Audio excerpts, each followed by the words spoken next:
everyone, Arty Tambarambaa, also known as Tammy Porter. Thanks so much for stopping by my YouTube channel today while we create this play with art by Marlene. And my main focus was I wanted to take that new gesso of hers for a spin. So I'll take you through, I've grabbed a whole stack of stencils. So this is an older one from the Mixed Up collection. And so is this one here. I just used one of the stencils in there. And I also used these exclusive textures stamps. It's just some background stamps. I'm using the new paper pad of hers as for a bit of collage.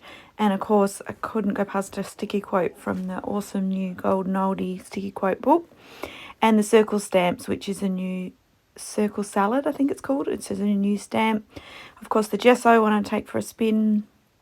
And I used the artist size journal, which is the larger journal, and of course basics like brushes and the sponges. I did also, at the beginning I also had the Art Deco stencil and just some sort of flower stencil. And basically with the paints I've used them all because it's just creating a really bright coloured background. So grab out all your bright colours. So I've got quite a few of the neons in this one, and I do list all the products in the description box so you can find exactly what I've used, but I actually just pretty much used all the colours. And you'll see it come together, what I mean by that, as the video goes on. And so while I'm getting started here, I just want to apologise for the quality of this video. I try and film my videos early in the morning. I live in Clare in Australia and it's winter here and the sun's quite low in the sky and it comes blasting in my studio, and which is lovely, but if I don't have everything done by 11:30, I can't do any more filming.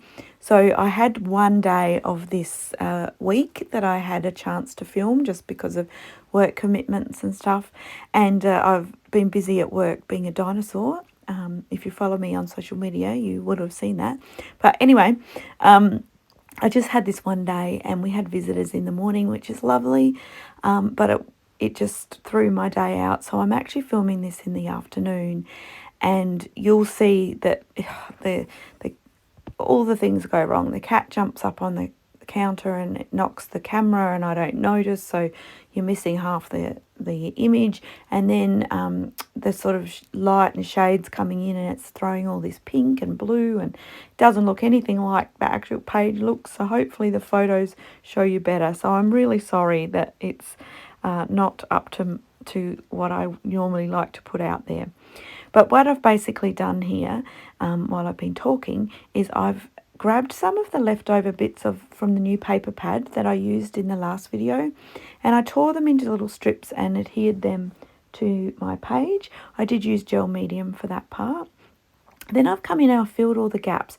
I've mainly used neons with some ballet and some mermaid as well, and I've just done really small sections of colour because I want to create a really super busy background, much busier than I normally create when I'm doing an art journal page, and that's because of the technique I'm going to show you today. So then what I've done is I've come in with a few stencils. Now you can use whatever stencils you have on hand. I just love that deco screen one, and I just liked a few different sort of shapes. So I've come in and I've done the technique of applying the paint and wiping it up through the stencil, removing it with a baby wipe, and I've also done a little bit of sponging through them as well. So I'm just trying to make this super busy and not too much of one colour in one section. I'm trying to add little pops of colour and different textures. So I'm coming in now with the circle salad, which is the new stamp, and I am stamping. I just used acrylic paint. I think I used some fuchsia, and I just painted a few in the background. So I didn't want it to be perfect. I just want to create some depth and some interest and lots and lots of little patterns. So I'm also adding some mark making in, and then I think I come in with the exclusive textures stamp as well. At the moment I'm adding a bit of punk, which is my favourite neon, and you'll see it just adds pops of colour, and it just means all of those fluoros it just brings them all together. Because I have got a few little gaps where I didn't quite paint all the way out, because I was trying to be really mindful to use really small amounts of paint. So you'll see this is super, super busy. I have come in with a few background stamps of the exclusive textures, and I used black archival ink, and that was really just to add more texture, more busyness. And the last little bit I do here is some Smurf paint. I do a few splats. I felt like my page was very pink and very purple, so I wanted to come in with some blues as well. So you'll see the colours starting to move around here, and that's just the shadowing that's happening. And that's where I completely knocked my camera. Whoops. So a lot of this you'll only see half of, but hopefully you can still see enough to see the technique that I am using. You'll see how much it changes with the light. It's amazing what light does to colours. So what I've done is this older stencil. It just has some really funky and quirky shapes on it.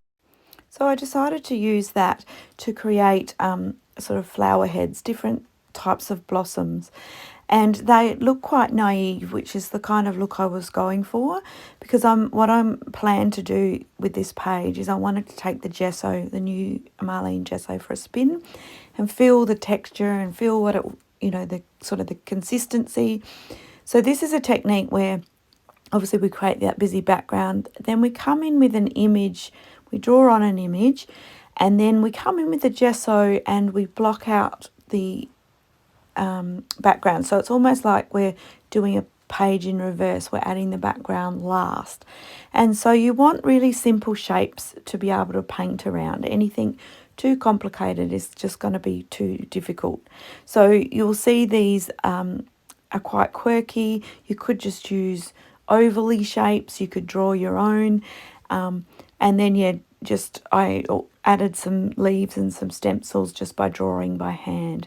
So I did use a Stabilo All pencil to draw my shapes in, because I just find a lead pencil is really hard to see on my page. So I knew that the black Stabilo All would be a lot clearer for me to then follow. So that's basically what I'm doing. I've used the gesso to paint in and around the edges of the flowers to block out that background and bring a new white background in. And because the gesso is a little bit translucent, you do see a little bit of the interest underneath, and it kind of adds lumpy bumpiness, and it's just got a bit of an artsy feel. And this is a really fun technique when you don't know what you want to do, and you might have some pages that you've masked off in, you've had leftover paint and you've just whacked it on a page and you're not sure what to do with it. This is a really good technique for that. So just build up lots and lots of layers, make it really super busy, and then come in with some sort of shape that's easy to paint around. So I ended up doing 2 coats of gesso because the first coat was still quite translucent and I wanted it to look a bit more opaque. So I'm painting a second coat on, and it's tricky in some of those little areas where I added extra little dots and stuff to the tops of the flowers. And so what I do is come in with the white markers at some point and sharpen up those edges, and that was a game changer. I was like, oh, well, this is great. This works really well because some of my painting is a little bit dodgy. So at first I came in with some coloured markers, and I really didn't. I thought I'd add some shadows, wasn't liking it. So I've just come back over the top with the white, and this is where I really define the edges. And this is one of those little tips that, it brings the detail together. It's often those little details right at the end that take your creation to the next level. So yeah, I'm just going around all the edges and sharpening them up. And that gesso, Marlene, it's such a beautiful consistency. It's so creamy. It's beautiful to use. So I can't wait to use it sort of as a primer and mixing it with some paint and seeing what the consistency's like then. So you'll notice now as this is starting to pop, I come in with a few coloured markers and just add some dots and some whimsy to it. And you'll see how the neons now, why neons were important to use in this page and why little bits of colour were important, so that you get lots of variance in these flowers.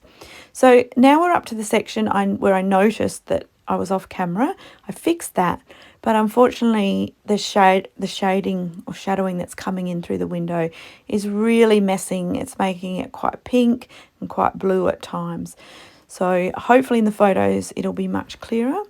But all I've done then was go around the edges of my page with some royal paint, and then I also used police, and it just added a bit of depth to and framed it all. And then I just outlined a couple of the edges with black Stabilo oil just to sharpen it all up. Then I added a little quote that says, "You belong amongst the flowers," and that's pretty much it. A little bit of pen work and I am done. So this is a really fun technique, a great way to try out the new gesso. And as always, I love that you're here, and I love reading all your comments and knowing what you think. So leave me a comment.